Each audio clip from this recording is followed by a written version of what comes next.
Et en fait, ici, on voit que il nous dit le Metzach HaNachash, il a pris dans les mains une pierre précieuse, c'est-à-dire que chez Natal et Even Tov, chez Bechinat Even Shlema Retsuno, chez Itil Bo Safek, c'est-à-dire qu'il a pris la pierre précieuse, qui est l'aspect du Ratzon, de la volonté de Mashiach, et il a rentré un doute dans cette pierre-là. Et ça veut dire que tout le désir principal du Ham Israël est que Mashiach vienne, et que la Géoula vienne. Mais comme il a fait rentrer un doute en faisant rentrer le concept d'un faux Messie, et que les gens ils ont commencé à douter par rapport à ça, alors ensuite malheureusement il a fait douter du vrai Messie qui était le vrai Ratson, et comme il y a un grand doute et un grand balagan qui s'est créé à ce niveau-là, alors ensuite tous les Meforsamim, c'est-à-dire les rabbins qui prennent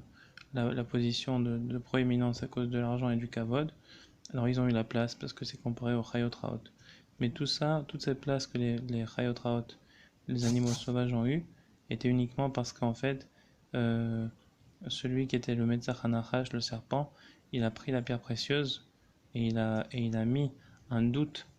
dans le Ratson, c'est-à-dire dans l'identité de Mashiach. Il a brouillé, il a confus, et il a fait douter les gens dans le futur de croire au vrai Mashiach, et même de vouloir un Mashiach à cause de cela, laissant la place aux faux dirigeants et aux faux rabbins.